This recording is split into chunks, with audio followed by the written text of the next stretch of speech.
दूसरी खबर है, मध्य प्रदेश के खंडवा में एक नर्सिंग ऑफिसर को 21 घंटे तक डिजिटल अरेस्ट किए जाने का मामला सामने आया है।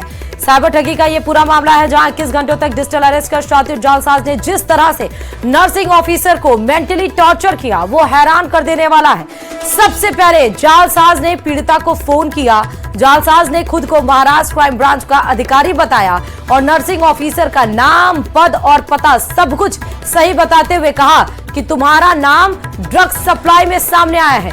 ये बात सुनकर पीड़िता डर गई। इसके बाद वीडियो कॉल के जरिए शातिर ठग ने पीड़िता को उसके ही कमरे में मोबाइल के सामने डिजिटल अरेस्ट कर लिया।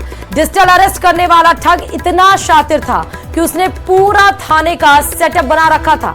शातिर ठग ने नर्सिंग ऑफिसर को धमकाते हुए कहा कि जो तुमने ड्रग्स सप्लाई किया था वो पकड़ा जा चुका है और उसमें तुम्हारा आधार कार्ड इस्तेमाल हुआ है। पुलिस अधिकारी बनकर बात कर रहे हैं। ठग ने धमकी दी कि कुछ करने की कोशिश की या किसी को बताया या फिर मोबाइल की स्क्रीन से गायब हुई तो धाराएं बढ़ाई जाएंगी और तुम्हारे परिवार वालों को भी गिरफ्तार किया जाएगा।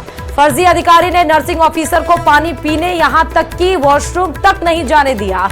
हालांकि हिम्मत करके पीड़िता मोबाइल के सामने से उठी और रोते हुए पूरा घटनाक्रम घर वालों को बताया, जिसके बाद इस मामले की शिकायत पुलिस की साइबर शाखा में की गई है। 8 तारीख को दोपहर के 2 बजे से लेके 9 तारीख को 12 बजे तक कंटिन्यू में मोबाइल के सामने बस बैठी थी। न मैंने खाना खाया, न मैंने पानी पिया, न मैं टॉयलेट बाथरूम गई, मैं कुछ भी कहीं नहीं गई थी। पूरा टाइम में बैठी थी।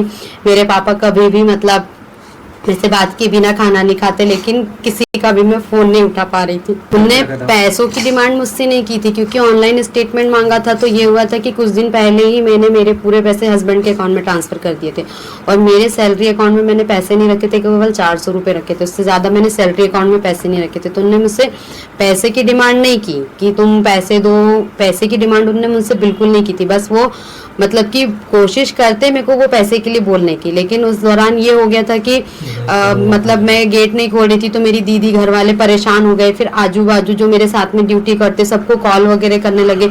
सब लोगों ने गेट ठोका, लेकिन मैं किसी का भी गेट मतलब नहीं ठोक रही थी। मकान मालिक का बेटा आया, पीछे गैलरी से वो लोग आए, उन्होंने देखा तो वो बोले कि अगर आप उनको कुछ बताओगे या कोई जानकारी देंगे तो हम तुम्हारे घर वालों को अरेस्ट करा देंगे।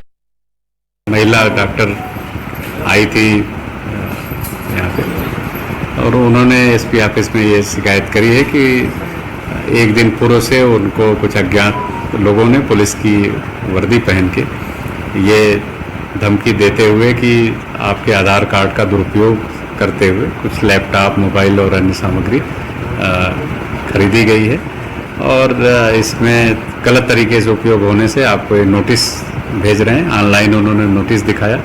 साथ ही लगातार अगले दिन सुबह 11 बजे तक उनको डिजिटल अरेस्ट वीडियो के सामने रखा।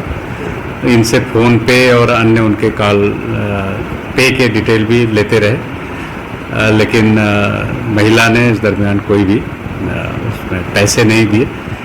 उन्होंने संपर्क किया अपने एक मित्र के माध्यम से मुझसे, तो मैंने तत्काल बुलाया और जानकारी ली।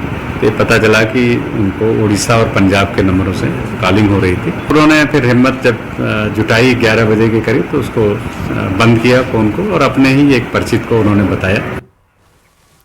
अंतर्राष्ट्रीय